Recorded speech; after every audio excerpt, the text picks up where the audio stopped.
Você já percebeu como algumas histórias da Bíblia parecem ficar escondidas nas sombras?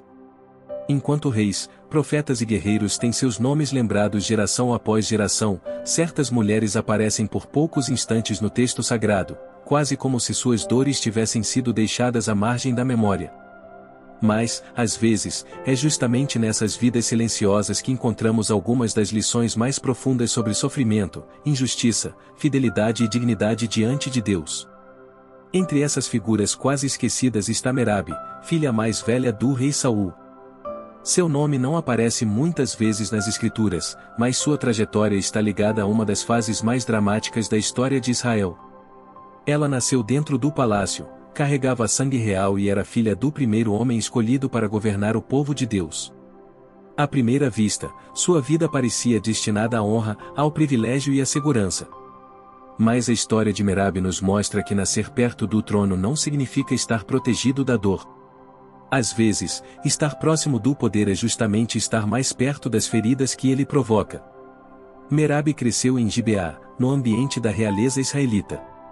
Era primogênita de Saul, e isso fazia dela mais do que uma simples princesa. Ela representava a continuidade de uma casa real recém-formada, a esperança de uma dinastia que ainda tentava se firmar diante das tribos de Israel. Desde cedo, provavelmente aprendeu que sua vida não pertencia totalmente a si mesma. Em famílias reais, sentimentos pessoais muitas vezes eram sacrificados em nome de alianças, estratégias e interesses políticos. O casamento de uma filha do rei podia ser usado para aproximar famílias, recompensar guerreiros ou fortalecer posições de poder. Mas o palácio de Saul não era um lugar de paz. Por trás da aparência de honra, havia tensão, medo e instabilidade. Saul, que havia começado seu reinado com grande expectativa, passou a se afastar da vontade de Deus. Sua insegurança aumentava, sua obediência enfraquecia, e sua alma parecia mergulhar em sombras cada vez mais profundas. As Escrituras mostram que Saul foi atormentado por um espírito maligno, e isso transformou a atmosfera do palácio. Onde deveria haver liderança firme, havia explosões de ira. Onde deveria haver confiança em Deus, crescia a paranoia. Onde deveria haver proteção familiar, surgia medo. Merabe viu tudo isso de perto. Ela viu o próprio pai se tornar um homem dividido entre a coroa e a loucura, entre o chamado que receberá e a desobediência que o corroía. Ela cresceu observando que o poder, quando separado da humildade diante de Deus, pode se tornar uma prisão. Saul ainda era rei, ainda carregava autoridade, ainda tinha exércitos e servos, mas dentro dele a ruína já havia começado. E essa ruína não afetaria apenas sua própria vida. Ela alcançaria seus filhos, suas filhas, seus descendentes e toda a memória de sua casa. Foi nesse cenário carregado que Davi apareceu. Antes de ser rei, antes de ser perseguido, antes de ocupar o trono de Israel, ele entrou no palácio como um jovem pastor que tocava harpa. Sua música acalmava Saul nos momentos de tormento. Para Merabe, Davi deve ter parecido uma presença diferente naquele ambiente pesado.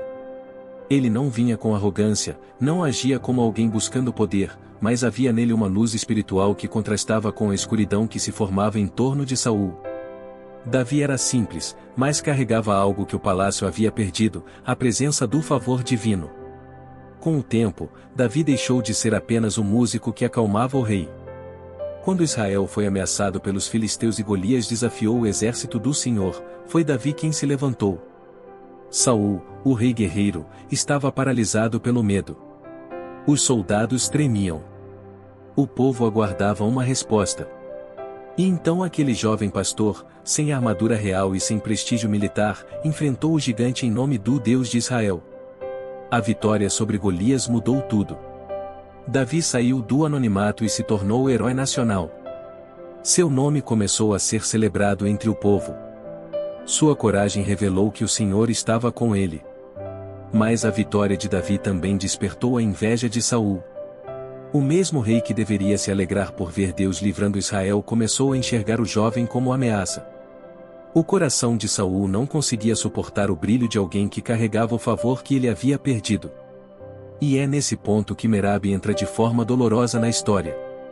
Antes do confronto com Golias, havia uma promessa: o homem que derrotasse o gigante receberia recompensas, e uma delas envolvia a filha do rei. Merabe, como filha mais velha, estava ligada a essa promessa. No entanto, Saul não cumpriu o que havia sido anunciado. Em vez de entregar Merabe a Davi, ele a deu em casamento a Adriel, o Meolatita. Esse gesto foi mais do que uma simples mudança de planos familiares. Foi uma quebra pública de palavra. Foi uma humilhação para Davi e, ao mesmo tempo, uma demonstração de que Merabe era tratada como peça de um jogo maior. Saul usou a própria filha dentro de sua estratégia de manipulação e ressentimento. A vida de Merabe foi redirecionada não por amor, nem por justiça, mas pela instabilidade espiritual e emocional de seu pai. Imagine o peso desse momento. Merabe era princesa, mas não tinha controle sobre o próprio destino. Ela viu sua vida ser decidida em função das rivalidades de Saul. A promessa feita a Davi foi quebrada, e ela foi entregue a outro homem.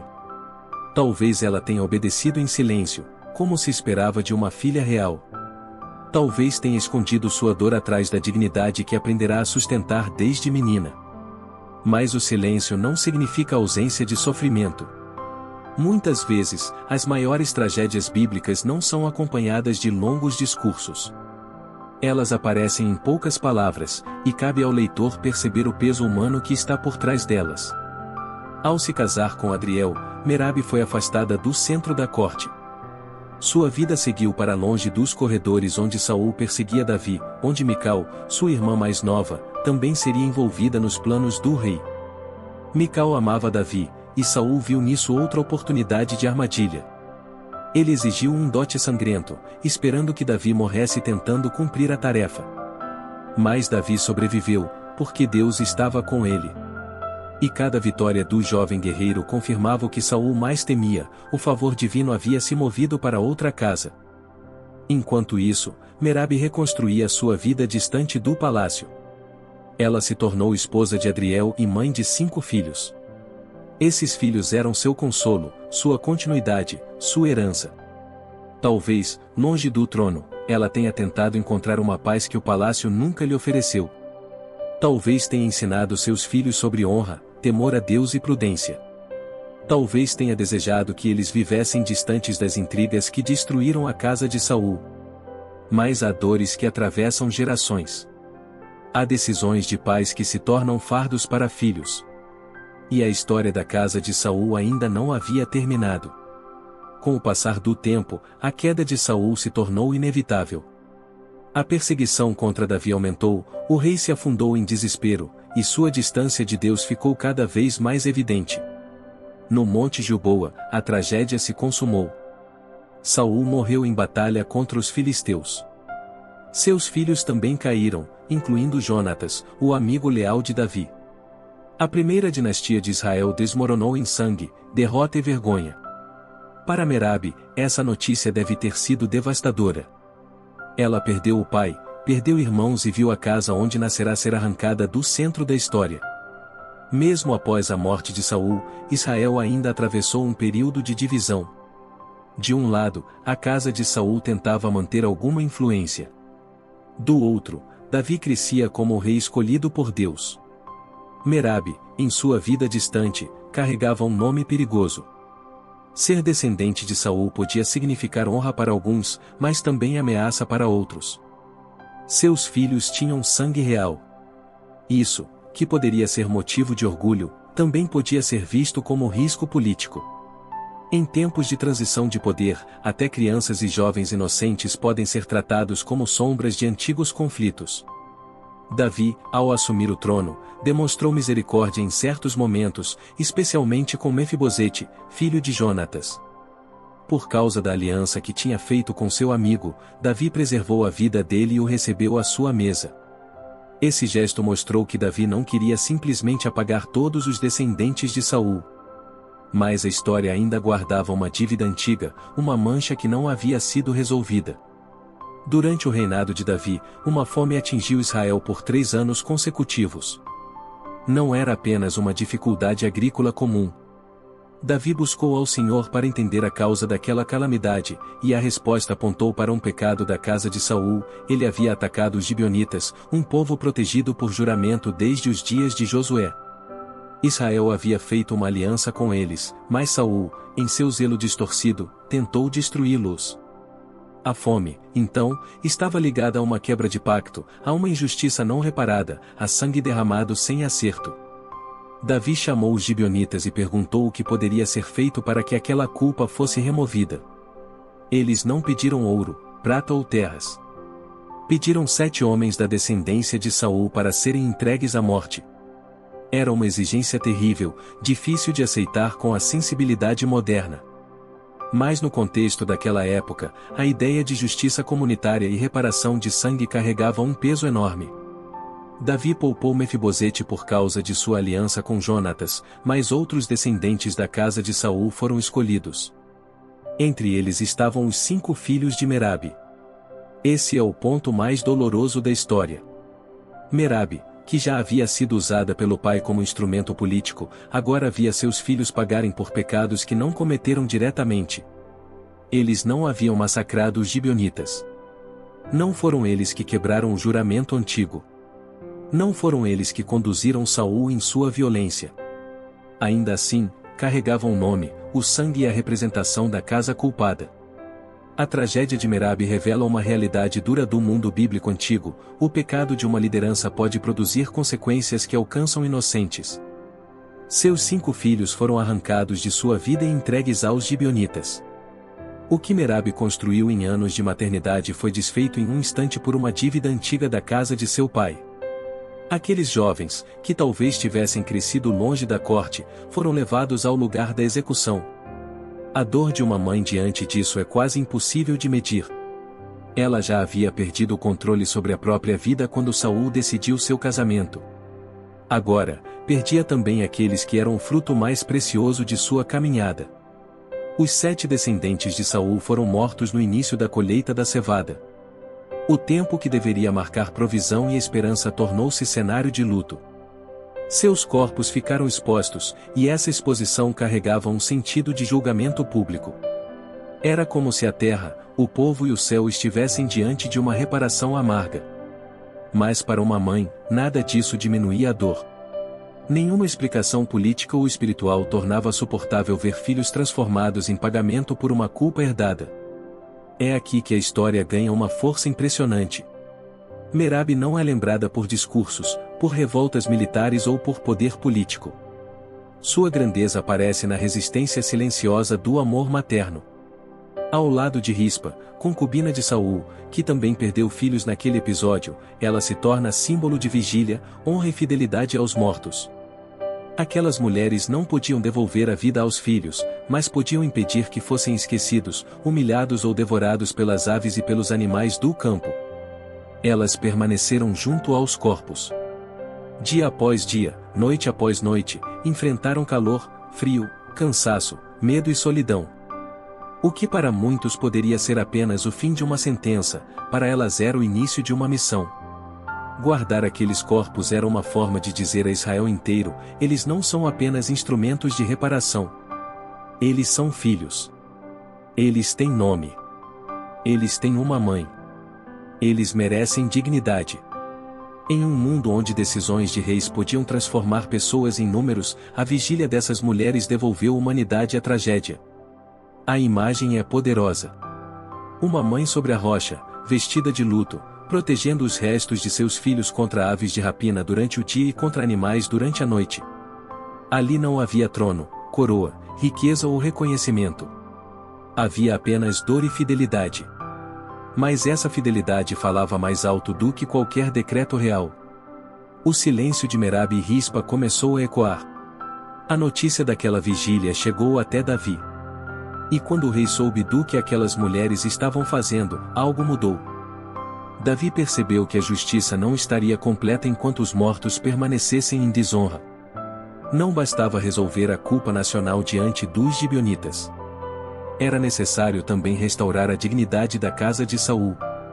Então Davi ordenou que os ossos de Saul e Jonatas fossem buscados em Jabes de Gileade, onde haviam sido recolhidos após a batalha de Gilboa. Ele também providenciou o sepultamento dos corpos dos 7 descendentes executados. Todos foram levados ao túmulo de Quis, pai de Saul, na terra de Benjamim. Esse gesto não apagou a dor de Merabi. Nenhum sepultamento poderia devolver seus filhos aos seus braços. Mas ao menos encerrava a exposição, a vergonha e o abandono. Os mortos receberam descanso. A casa de Saul, embora caída, foi tratada com honra. E após esse ato, as escrituras dizem que Deus se mostrou favorável para com a terra. A fome chegou ao fim. A chuva voltou. O solo seco de Israel recebeu água novamente. A chuva, nesse contexto, é mais do que um fenômeno natural. Ela aparece como sinal de que uma ferida espiritual havia sido tratada. Mas também pode ser vista como resposta a uma dor humanizada. A justiça exigiu reparação, mas a vigília das mães lembrou ao rei e ao povo que a justiça sem compaixão se torna brutal. Merabi, com sua presença fiel junto aos mortos, ensinou que até em tempos de julgamento é preciso preservar a dignidade humana. A história de Merabi nos confronta de várias maneiras. Ela nos mostra que as decisões de uma geração podem ferir profundamente a próxima. Saul, em sua desobediência, orgulho e violência, deixou um legado de dor para sua família.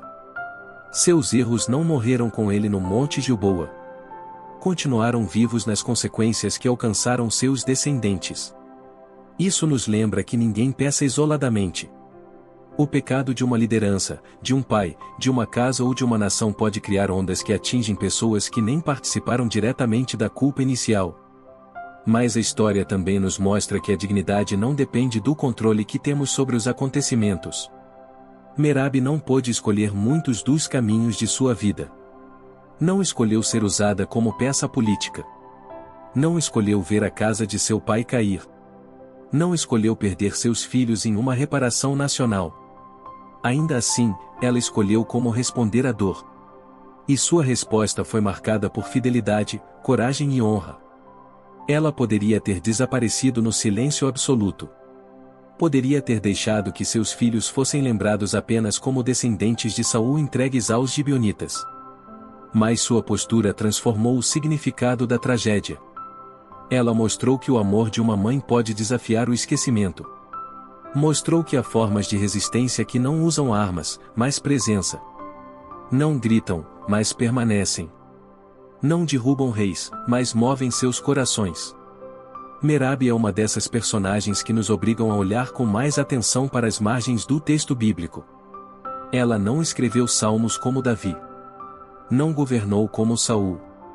Não liderou exércitos. Não recebeu longos capítulos dedicados à sua voz. Mas sua vida está ligada a uma das maiores lições sobre o custo da injustiça e o poder da dignidade no sofrimento. Sua história nos ensina que Deus vê aquilo que os homens tentam esquecer. Vê as mães que choram em silêncio. Vê os filhos sacrificados pelas decisões dos poderosos. Vê a fidelidade de quem permanece de pé quando tudo desmorona. No fim, Merabi não é apenas a filha de Saul. Ela é símbolo de uma nobreza mais profunda do que a nobreza do sangue.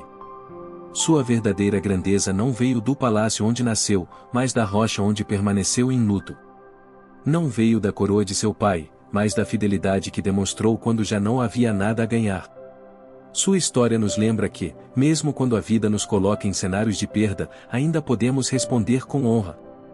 Mesmo quando somos feridos por decisões que não tomamos, ainda podemos preservar a dignidade.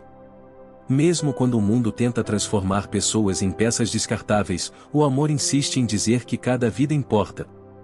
A tragédia de Merabi é dolorosa, mas não termina apenas em morte. Ela termina com sepultamento, memória, chuva e reverência. Termina mostrando que a justiça de Deus não pode ser tratada de forma superficial, e que a misericórdia precisa acompanhar qualquer tentativa humana de reparação.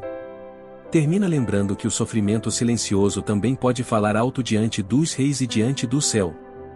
E talvez essa seja a grande lição dessa mulher quase esquecida: nem toda história importante é contada por quem ocupa o trono. Algumas das mensagens mais fortes da Bíblia vêm daqueles que ficaram ao lado da dor, guardando o que restou, recusando-se a permitir que o amor fosse apagado. Merabi perdeu muito, mas sua fidelidade transformou sua memória em testemunho. Ela nos ensina que a verdadeira honra não está em nunca sofrer, mas em permanecer íntegro mesmo quando o sofrimento parece injusto demais para ser suportado. Se você gostou do vídeo, deixe seu like, se inscreva no canal e ative as notificações para não perder as próximas novidades. Até mais e Deus te abençoe.